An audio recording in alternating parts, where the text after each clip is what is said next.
लगा कोई इंसान किसी दूसरे इंसान की मौत पर खुश कैसे हो सकता था। प्लीज एटलीस्ट उसके बारे में इस तरह से बात तो मत करो।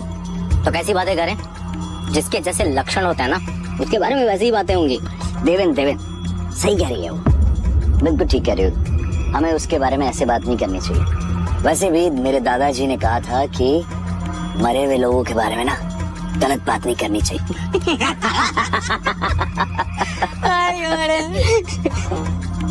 इससे पहले कि अनन्या कुछ कहती, अकरम अभिनव को लेकर बाहर आ रहा था। अभिनव के बदन पर एक छोटी सी खरोच भी नजर नहीं आ रही थी। जब देवेन और सनी ने ये देखा तो उनका मुंह हैरानी के मारे खुला का खुला रह गया।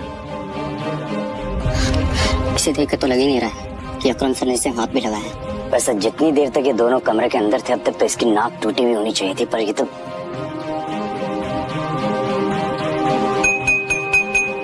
लेडीज एंड जेंटलमैन, मैं आप सबको किसी से मिलवाना चाहता हूँ। ये अभिनव, मेरे सबसे पुराने ड्राइवर का बेटा, मेरे लिए बहुत अजीज है ये। अकरम ने जैसे ही अभिनव का सबसे परिचय करवाया तो देवेन और सनी खुश हो गए, लेकिन अनन्या को ये सुनकर झटका लगा। Enjoy the party please. इतने में अकरम ने कहा और अभिनव को अकेला छोड़ बाकी लोगों से मिलने के लिए निकल गया। देवेन और सनी को अभी तक समझ नहीं आ रहा था कि अकरम अभिनव को इतना भाव क्यों दे रहा था। अभिनव को इस बात से कोई लेना देना नहीं था कि सनी और देवेन उसके बारे में क्या सोच रहे थे। उसकी आंखों के सामने बस रह कर अपने पिता की शक्ल आ रही थी। उसे वो रात याद आ रही थी जिस रात को राणा ने संजय को गोली मारी थी। अभिनव को ये भी याद आया कि उसे खुद भी गोली लगी थी, लेकिन उसकी किस्मत अच्छी होने की वजह से वो बच गया था।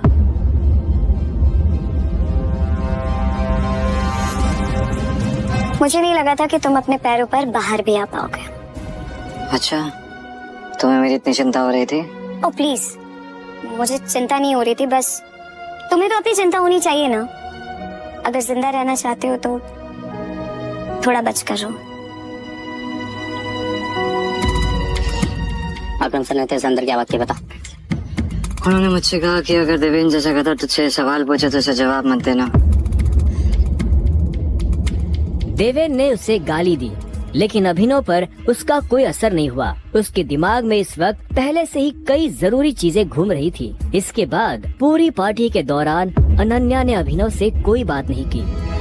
मेरा घर यहाँ से पास में है, वहीं ले लो। तुमने सोच भी कैसे लिया कि मैं तुम्हारे साथ तुम्हारे घर आ रही हूँ? तुम्हारी हालत ऐसी है तो पता नहीं तुम्हारी घर की हालत कैसी होगी। तुम मेरी पत्नी हो, मेरे साथ नहीं रहोगी तो किसके साथ रहोगी? सुनो, अपनी ये 2 कौड़ी का लॉजिक ना अपनी जेब में रखो। पहले तुम मुझे ये बताओ, तुम मेरे बिस्तर में कैसे आए? ये सवाल तो मैं भी तुमसे पूछना चाहता हूँ। अच्छी बात है, लेकिन मैं तुम्हारे साथ तुम्हारे घर रहने नहीं आ रही हूँ, मैं अपने घर जा रही हूँ, ठीक है? और अगर इन फ्यूचर मजबूरी भी रहे ना तो मैं तुम्हारे साथ तुम्हारे घर में नहीं रहूंगी, तुम मेरे घर रहने आओगे एक नौकर की तरह, समझे? अभिनव ने पहले उसे देखा और फिर अपनी उंगली में पहनी हुई उस अंगूठी को देखने लगा। अगर आज वो अंगूठी नहीं होती तो पता नहीं उसका क्या होता।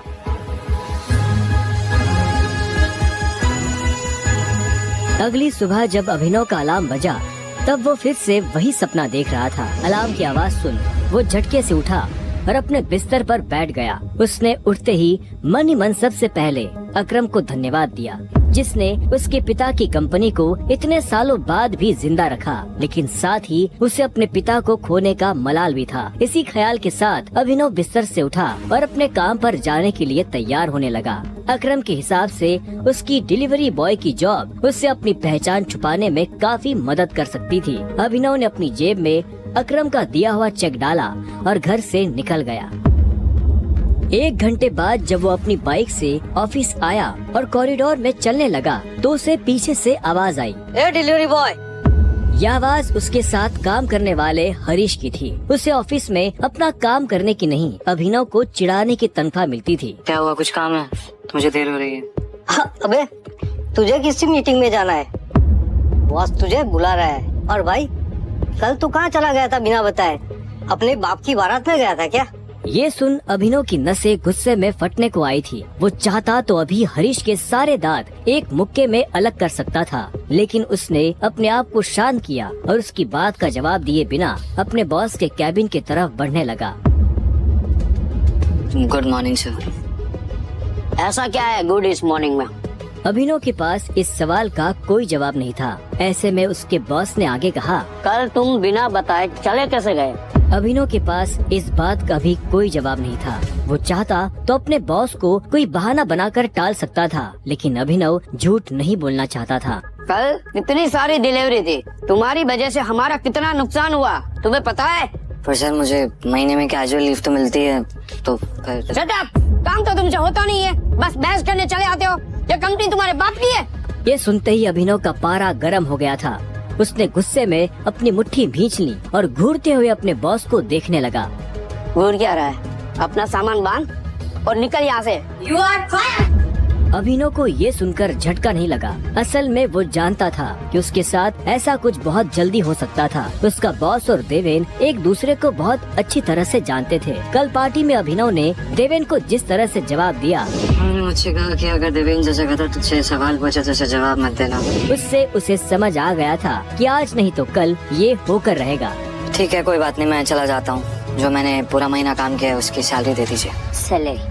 तेरी वजह से हमारा जो नुकसान हुआ उसकी भरपाई अगर मैं तेरी सैलरी से भी करूँ ना, तो भी तुम्हें अपनी जेब से 10,000 रूपए देने पड़ेगी। शुक्र मना कि वो मैं तुझसे नहीं मांग रहा, इसलिए चुपचाप निकल यहाँ से।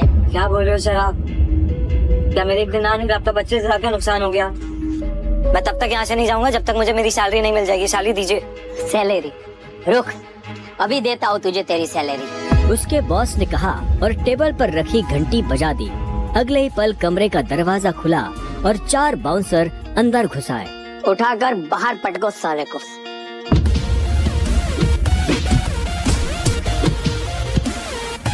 बॉस के मुंह से ये सुनते ही वो चारों अभिनव पर धावा बोलने के लिए टूट पड़े, लेकिन इससे पहले उनमें से कोई अभिनव पर हमला कर पाता, अभिनव ने उन्हें पटकनी दे दी थी। उसने किसी का हाथ तोड़ा तो किसी का पाँव, किसी के पेट में मुक्का मारा तो किसी के पेट पर लात। देखते ही देखते बॉस के सारे आदमी ढेर हो गए थे। बॉस ये देख भौचक्का रह गया था। अभिनव अब सीधा बॉस के पास आया और उसकी गर्दन पकड़कर बोला,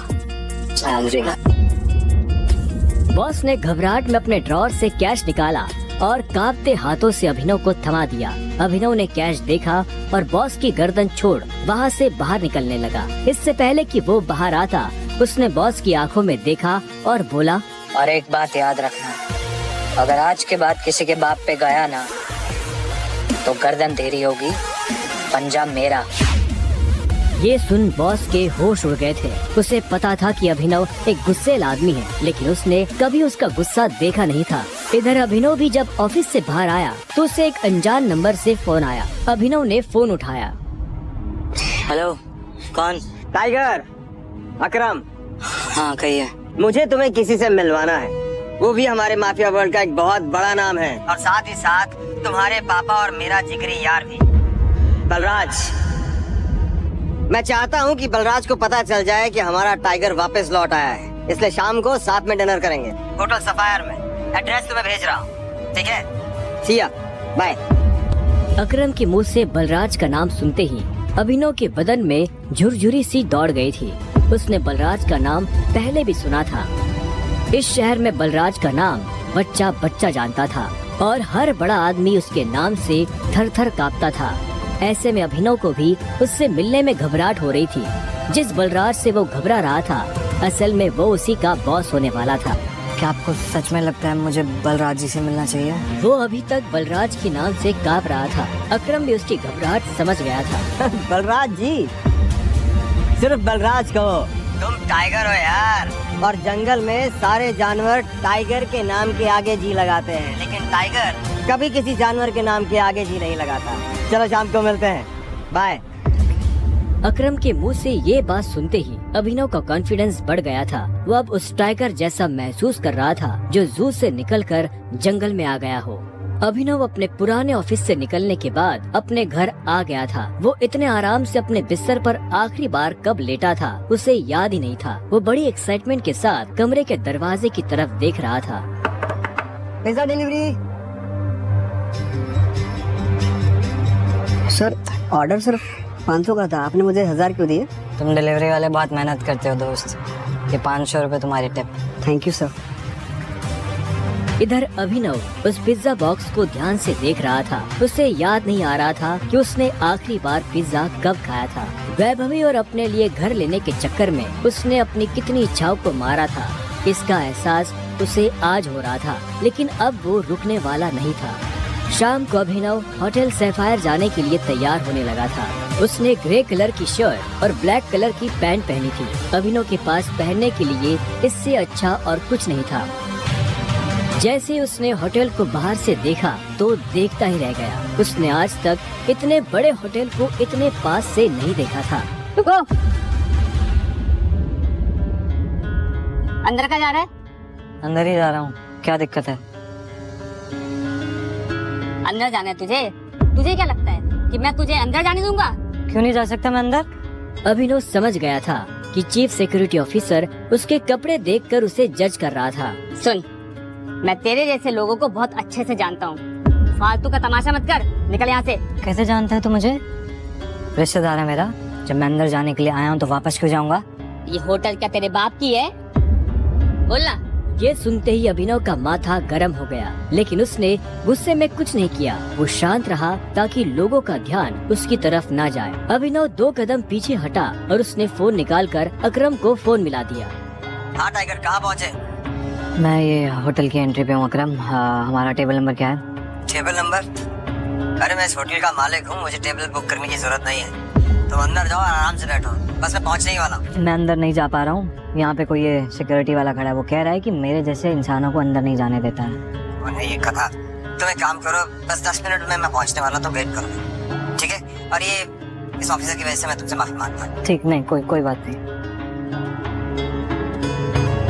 क्यों? बहुत हीरो बन रहा था ना? मैंने कहा था मैं तुझे अंदर जाने नहीं दूंगा। अगर प्रधानमंत्री को भी कॉल करेगा ना तब भी नहीं, समझा? चल निकल यहाँ से। अरे वो देखो, तुम्हारा निठल्ला एक्स। आजा मजे लेते इसके।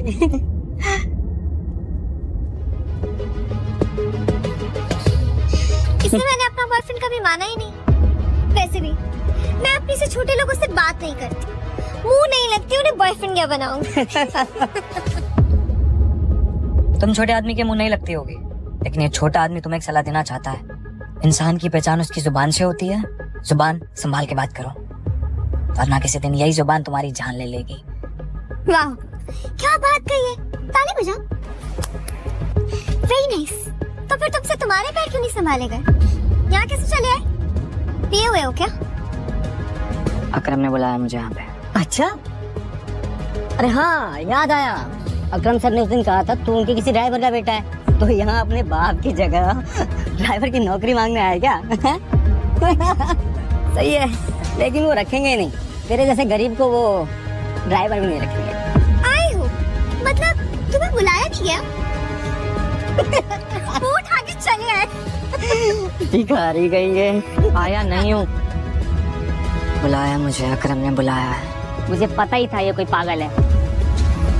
तभी वहाँ एक काले रंग की चमचमाती हुई महंगी सी गाड़ी आकर खड़ी हो गई। सभी पलटकर गाड़ी को देख रहे थे। अकरम गाड़ी से बाहर निकला और उसके साथ एक और आदमी था। वो देखने में लंबा चौड़ा और मजबूत था। वो और कोई नहीं बल्कि बलराज था। वो एक बहुत ही फेमस कपड़ों की कंपनी का मालिक था और साथ ही द माफिया किंग का एक मजबूत पिलर। उसे देख अभिनव की आंखें खुली की खुली रह गई। उसने बलराज के बारे में सुना था। क्या आपको सच में लगता है मुझे बलराज जी से मिलना चाहिए? उसे तस्वीरों में देखा था, लेकिन तस्वीरों में देखने और सामने से देखने में जमीन आसमान का अंतर नजर आ रहा था। उसके मन में ये सवाल उठ रहा था कि आखिर बलराज उससे क्यों मिलना चाहता था। क्या चल रहा है यहाँ? सॉरी सर, लेकिन इस आदमी ने मुझे और कस्टमरों को काफी परेशान किया हुआ है। मैं स्टोर को अंदर जाने से रोक रहा हूँ तो ये यहाँ पे तमाशा कर रहा है। क्या तुम्हारी हिम्मत कैसे हुई इसे चोर कहने की? तुम होते कौन हो इसे अंदर जाने से रोकने वाले? ये होटल तुम्हारे बाप ने खोल रखा है क्या? ये मेरा मेहमान है और तू आज के बाद इस होटल के आसपास भी दिखाई दिया ना तो तेरी टांगे तोड़वा दूंगा। Get lost. सॉरी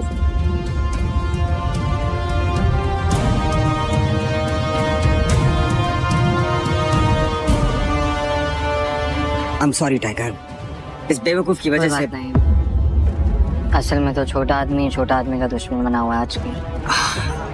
आओ चलो। अकरम ने अभिनव को अपने साथ अंदर आने का इशारा किया। अभिनव अकरम के पीछे चला जा रहा था। उसे महसूस हो रहा था कि बलराज भी अपने भारी भरकम पैरों के साथ अभिनव के पीछे आ रहा था। कुछ देर के बाद वो होटल के एक आलीशान से कमरे के बाहर आ चुके थे। इससे पहले कि वो अंदर जाते, होटल का मैनेजर उनके पास आया और बोला, good evening sir, welcome sir, can I get something for all of you? एक काम करो, जो भी लीकर अवेलेबल है उसकी लिस्ट भिजवा दो। Sure sir, but sir if you don't mind, अपने होटल में जितनी भी लिकर्स अवेलेबल हैं मुझे सबके नाम याद है। We have tequila which is of 5 lakh rupees, vodka 8 lakh rupees, biscuit 10 lakh rupees and we have gin जो कि 12 लाख रुपए की। Sir what would you like to have? क्या है कि आज मेरे यहाँ बहुत खास मेहमान आए हैं, तो इसलिए जो सबसे महंगी है वो भिजवा दो और बाकी सब चीजें। Sure sir, I will get the best liquor for all of you. Good evening sir, good evening sir. Akram, hotel तेरा, शराब तेरी, फिर भी तुम्हारा ये मैनेजर तुझे तेरी शराब की रेट क्यों बता रहा था, जबकि तू कोई भी चूज कर सकता है? वो इसलिए मेरे दोस्त क्योंकि मैं दिन देखकर शराब मंगवाता हूँ और आज का दिन मेरे लिए, इनफैक्ट हम सबकी जिंदगी के लिए बहुत इम्पोर्टेंट दिन है, इसलिए मैंने हम तीनों के लिए महंगी शराब मंगवाई। So let's enjoy. अच्छा, आओ। Okay, let's enjoy. अब तुम्हें यहाँ अपनी पहचान छुपाने की जरूरत नहीं है। ये रूम प्राइवेट भी है और सबसे सेफ भी। बैठो। वो एक आलीशान कमरा था। वो तीनों बैठ गए। तब अभिनव बलराज को बहुत ध्यान से देख रहा था। बलराज, आज मैंने तुम्हें यहाँ एक बहुत इंपॉर्टेंट इन्फॉर्मेशन देने के लिए बुलाया है। हमें संजय का बेटा टाइगर मिल गया है, लेकिन फिलहाल वो अंडरकवर है, इसलिए उससे तुम्हें मैं बाहर नहीं मिलवा सकता था। Sir your snacks and drink.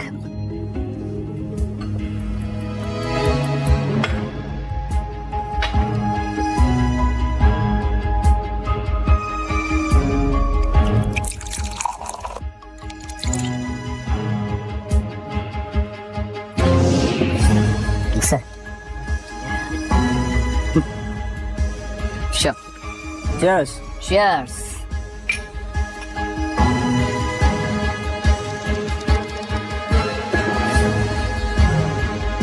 तो यही है टाइगर?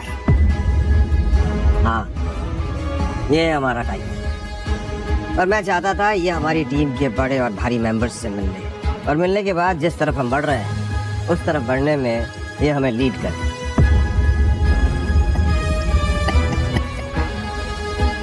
माफ करना दोस्त, पर मुझे थोड़ी हंसी आ रही। वो क्या है ना, सब कुछ तो तू ही बोल रहा है। हमारा ये टाइगर गूंगा है क्या? हाँ? बलराज, तुम्हें टाइगर के बारे में इस तरह से बात नहीं करनी चाहिए। माफ करना दोस्त, माफ करना। बोलना अच्छी लगी मुझे तुम्हारी। अच्छा,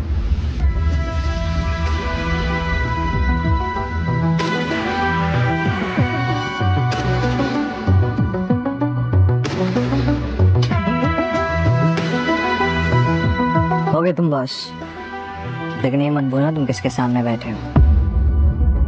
टाइगर हूं मैं। टाइगर नाइट शो पर रहता है, नाइट धीरे बोलता है, टाइगर सीधा धाड़ता है।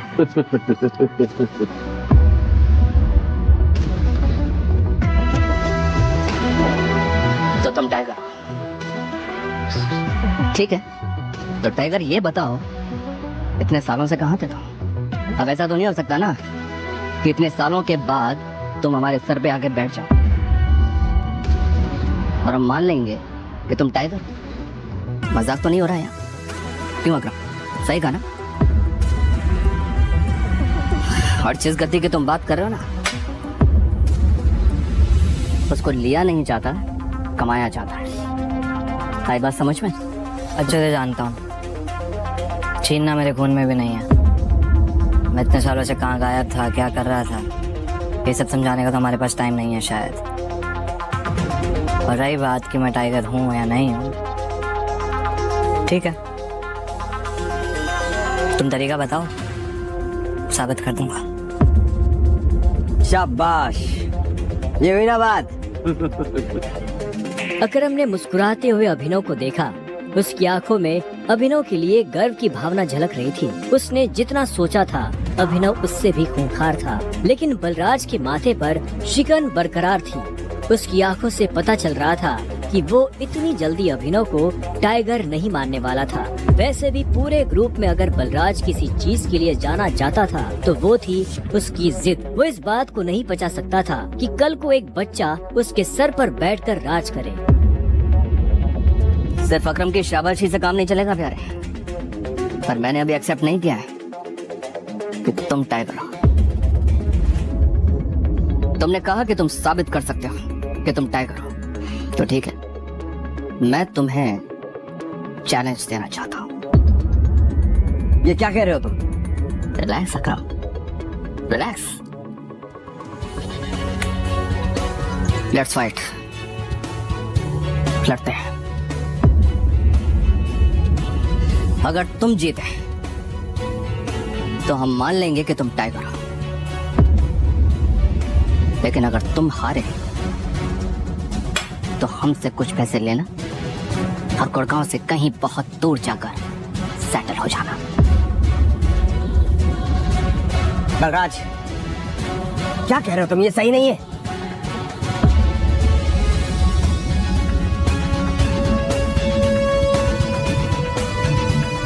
Let's fight. कब करनी है लड़ाई? नहीं टाइगर, होल्ड। देखो, तुम्हें किसी को भी कुछ भी साबित करने की जरूरत नहीं है। That's it. अगर मैं जो भी कर रहा हूँ अपनी मर्जी से कर रहा हूँ। आज जो बलराज मेरे मुंह पे बोल रहा है, मैं नहीं चाहता कल को कोई ऐरा गहरा मेरी पीठ पीछे बोला है। अकरम ने अभिनव की आंखों में संजय जैसे तेवर देखे तो उसने एक गहरी सांस ली और सब ऊपर वाले के भरोसे छोड़ दिया।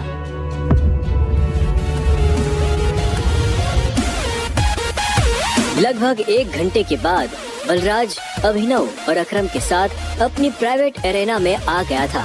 ये वही एरेना थी जहाँ पर बलराज अक्सर लड़ाई किया करता था। उस बड़ी सी एरेना में उन तीनों के अलावा और कोई नहीं था। एक बार फिर सोचो, मैं आज तक इस रिंग में हारा नहीं हूँ। तुम इस रिंग में आज तक इसलिए नहीं आ रहे हो बलराज, क्योंकि तुम्हारा सामना आज से पहले संजय के बेटे टाइगर से नहीं हुआ था। तो अकरम मियां, किस पर दांव लगाओगे? मुझ पर या इस पर? बेवकूफों जैसी बात मत करो। भला टाइगर के होते हुए किसी और पर दाव लगाया जा सकता है क्या? सोच लो, बहुत बुरी तरह पछताओ। दुनिया हंसेगी तुम पर, वो दिखाने लायक नहीं रहोगे। चलो फाइट शुरू करते हैं। अभिनव ने बलराज को ऊपर से नीचे तक देखा। वो देखने में भारी था और अभिनव उसके इसी भारीपन पर वार करने वाला था। दोनों के बीच लड़ाई शुरू हुई। उसने जैसे ही अभिनव पर पहला मुक्का मारा तो अभिनव एक बार को सन रह गया। और एक हमेशा याद अपने आखिरी सांस तक लड़ना है। समझ गया ना टाइगर? ये किसको लेकर आ गए? ये हम पे राज करेगा? हाँ, मैंने कहा था ना कि कोई भी हमारे सर पे आकर बैठ जाएगा और बोलेगा कि मैं टाइगर हूँ, और हम मान लेंगे। बिल्कुल नहीं। उसका मुक्का अभिनव की नाक तोड़ता। उससे पहले ही अभिनव को होश आ गया और उसने अपना सर नीचे झुका लिया। बलराज का मुक्का खाली गया और वो पलटकर अभिनव को देखने लगा। अभिनव गंभीर था। उसे याद आ रहा था कि बचपन से ही उसके पिता संजय ने उसे लड़ना सिखाया था। बलराज को इस बार गुस्सा आया। वो फिर से तेजी से अभिनव की तरफ बढ़ा और अभिनव ने झुक करके उसके पैर पर लात मार दी। बलराज अपने आप को संभाल नहीं पाया। अरे बलराज, सरेंडर कर दो, क्यों अपना रिकॉर्ड खराब कर रहे हो? मैं बाहर किसी से नहीं कहूँगा कि तुम टाइगर से हार गए। बलराज एक के बाद एक अभिनव पर मुक्के बरसाना शुरू कर दिए। अभिनव ने अपने आप को उसके मुक्कों से बचाया।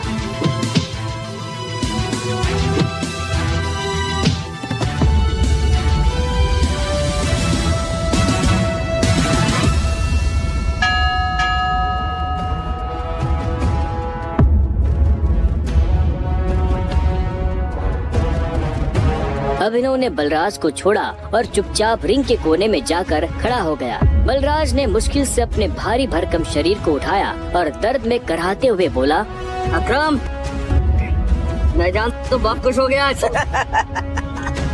बलराज की कमर में मोच आई थी और उसने हंसते हुए अभिनव से कहा, कहाँ से सीखा ये सब?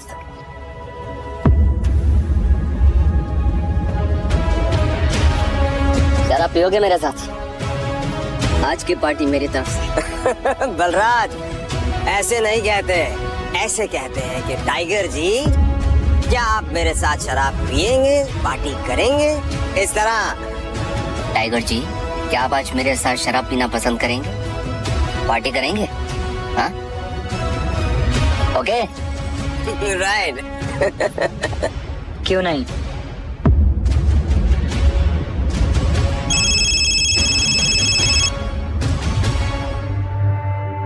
हाँ अनन्या। देखो, मेरे मम्मी पापा आ गए हैं। जो कुछ भी है उन्हें सब पता चल चुका है। वो तुमसे मिलना चाहते हैं तो तुम जहाँ भी हो अभी कभी घर आओ। क्या अभी? हाँ, तो इतनी हैरान होने की जरूरत नहीं है। जो किया अब उसे भुगतो। वैसे अकरम बलराज, अभी तुम लोगों के साथ नहीं चल पाऊंगा। मुझे घर पहुंचना है, मेरे ससुराल, मेरे सास ससुराल ना। ससुराल? तुम्हारी शादी कब हुई? कहानी कभी और बताऊंगा। सब ठीक तो है ना? हमें मोंटी को बुलाकर बता देना चाहिए कि नहीं बलराज, अभी फिलहाल इसकी असली पहचान किसी के बारे में पता नहीं चलना चाहिए, और किसी को पता नहीं चलना चाहिए कि टाइगर लौट आया है। ठीक है? मोंटी जो कर रहा है उसे करने दो। चलो मैं निकलता हूँ, और अकरम तुम्हें याद है ना मुझे वो नई नौकरी के लिए। डोंट वरी, तुम्हारा काम हो जाएगा। ये सुन अभिनव ने अकरम और बलराज से हाथ मिलाया और वो बाहर आ गया। उसने अपने जाने के लिए एक कैब बुक कर ली थी। टाइगर, ये लो, ये वही शराब है जो हमने होटल में पी थी। अपने सास ससुर को जाकर पिला देना, उनकी 7 पुश्तों में किसी ने नहीं पी होगी। इस सब के लिए थैंक यू अकरम। तुम्हें भी वापस आकर हमारी उम्मीदें जिंदा करने की।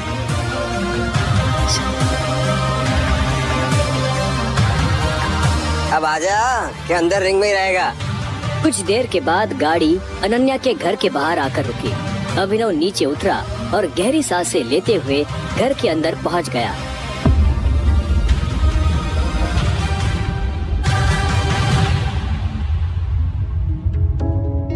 नमस्ते मम्मी जी, नमस्ते पापा जी। ये मैं आप लोगों के लिए लेकर आया था। अरे वाह, क्या बात है, बहुत एक्सपेंसिव है यार।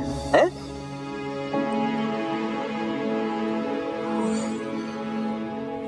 क्या खुशबू है, देख। क्या तुम भी? मुझे तो लगता है ये बॉटल्स कैसे चोरी करके लाया होगा। तुम्हें लगता है इसके जैसा आदमी इतनी महंगी शराब अफोर्ड कर पाएगा? और तुम ये सब क्यों लाए हो यहाँ पे? हमारे बेटे के साथ जबरदस्ती करने के बाद हमें रिश्वत देना चाहते हो तुम? वो भी चोरी की हुई शराब? सॉरी, लेकिन ना ही मैंने किसी के साथ जबरदस्ती की और ना ही कोई चोरी की है। अच्छा, तो फिर मेरे बेटे के साथ तुम्हारा भूत क्या हुआ था? तुम ये सब इसलिए कर रहे हो ना ताकि तुम मेरे बेटे की जायदाद हड़प कर सको? तुमने कहा तुम और कहा मेरी बेटी। अभिनव को ऐसा लगा जैसे उसके सीने में किसी ने छुरा घोंप दिया हो। कोई भी उसकी बात सुनने को राजी ही नहीं था। हाँ, ये बात ठीक है कि वो अनन्या के साथ उसने ये सब जानबूझकर नहीं किया था। उसे खुद नहीं पता था कि वो अनन्या के कमरे में कैसे पहुंच गया। अगर उसे पहले से ये सब पता होता तो वो कभी ऐसा नहीं करता। पर आखिर में अभिनव ने कोई सफाई नहीं दी। उसे पता था कि कोई फायदा नहीं होगा। गूंगे हो? मुंह में जुबान नहीं है तुम्हारे? शर्मिला, बैठ। अभिनव, बैठ जाओ। शर्मिला अभी भी गुस्से में उसे देख रही थी। अभिनव बैठा और राजीव ने आगे कहा, तो वहाँ जो कुछ भी हुआ है हमें उसके बारे में सब कुछ पता है और अनन्या को भी ये मालूम नहीं है कि उसके साथ कैसे हुआ है। लेकिन मुझे ऐसा लगता है कि वहाँ पे कोई बहुत बड़ी गड़बड़ हुई है। चलो, अब जो कुछ भी है, तुम्हारे और अनन्या का रिश्ता तो बदल नहीं सकते। वैसे भी जो कुछ हुआ उसका उसे मलाल नहीं था। अगर वो अनन्या से नहीं मिलता तो वो अकरम से कभी नहीं मिल पाता। साथ ही वो बाहर की दुनिया में अनन्या का नाम भी खराब नहीं होने देना चाहता था। ऐसे में वो भी नहीं चाहता था कि ये शादी टूटे। तो अभिनव, तुम क्या करते हो? मैं एक डिलीवरी बॉय का काम करता था और आज मुझे नौकरी से निकाल दिया गया। उसके ये शब्द किसी बॉम्ब की तरह उन दोनों पर गिरे। इससे पहले कि शर्मिला कुछ कहती, राजीव ने कहा, अभिनव, तुम्हें जल्द से जल्द नौकरी ढूंढनी पड़ेगी और वो भी अच्छी वाली। तभी तुम मेरी बेटी के साथ लीगली शादी कर सकते हो। चलो, अब तुम जा सकते हो। अभिनव उठा और बाहर निकलने लगा। इतने में शर्मिला के गुस्से में और एक उबाल आया और वो अभिनव के पीठ पीछे बोली, देखा कितना ढीठ है ये? ओवर कॉन्फिडेंस तो देखो इसका। जेब में 10 रुपए नहीं है और चल ऐसे रहा है जैसे जंगल का टाइगर हो। राजू, तुम्हें लगता है इस जैसे ली कोई नौकरी पे रखेगा? रखेगा नहीं, रखेंगे। मेरे लिए काम की कमी नहीं है। सुना तुमने? राजीव भी अभिनव की बात सुन हैरान हो गया। इतने में अभिनव शर्मिला के पास आया और बोला, अगर मुझे एक अच्छी नौकरी मिल गई तो क्या आप मुझे ये साबित करने का मौका देंगी कि मैं अनन्या से शादी करने के लायक हूँ? कॉन्फिडेंस है। अरे भाड़ में जाए ऐसा कॉन्फिडेंस। और तो नौकरी का मतलब ये नहीं है कि कल के तुम किसी पार्किंग लॉट में जाके बैठो और लोगों की गाड़ियों की रसीद पढ़ो। मेरा मतलब है नौकरी जैसी नौकरी, असली नौकरी, सही वाली नौकरी। और अगर कल तक तुम्हें ऐसी नौकरी मिल जाती है ना, तो तुमने जो कुछ भी अभी कहा उसके बारे में एक बार सोच सकती हो। शर्मिला से ये सुनते ही अभिनव के चेहरे पर बड़ी सी मुस्कान आ गई। शर्मिला को नहीं पता था कि अभिनव कौन है और उसके पीछे किसका हाथ है। उसने मुस्कुराते हुए हाँ में सिर हिलाया और घर के अंदर जाने लगा। रात बहुत हो चुकी थी और उसे पता था इस वक्त वो अपने घर नहीं जा सकता था। उसने सोचा था कि वो अनन्या के कमरे में जाकर सो जाएगा। वैसे भी अब दोनों पति पत्नी थे। ऐसे में अभिनव जैसे तैसे उस बड़े से घर में अनन्या के कमरे के बाहर पहुंच चुका था। क्या है? रात बहुत हो गई, मैं अपने घर नहीं जा सकता। मुझे सोने के लिए जगह चाहिए। तो क्या, तुमने मुझे अपने मम्मी पापा से मिलने के लिए बुलाया था ना, तो तुम्हें जगह दो सोने की। हेलो, तुम्हें क्या लगता है मैं फिर से तुम्हें अपने कमरे में आने दूंगी? तो मैं और कहाँ जाऊँगा? मुझे नहीं पता, जो करना करो, बट पैरोटा वरना मैं तोड़ दूंगी। अभिनव पहले तो नहीं डरा, पर जब दरवाजा उसके पैर को छूने ही वाला था कि उसने अपना पैर पीछे खींच लिया। अनन्या ने दरवाजा बंद किया और दूसरी तरफ से चिल्लाते हुए बोली, नौकरों की जगह ना मालिकों के कमरों में नहीं, घरों के स्टोर रूम्स में होती है। ये सुनते ही अभिनव को बुरा लगा, पर वो कर भी क्या सकता था। उसने बस बंद दरवाजे को देखा और हताशा से अपना सिर हिलाने लगा। उसे पता था कि उसे बाकी कमरों में भी कोई जगह नहीं मिलने वाली है।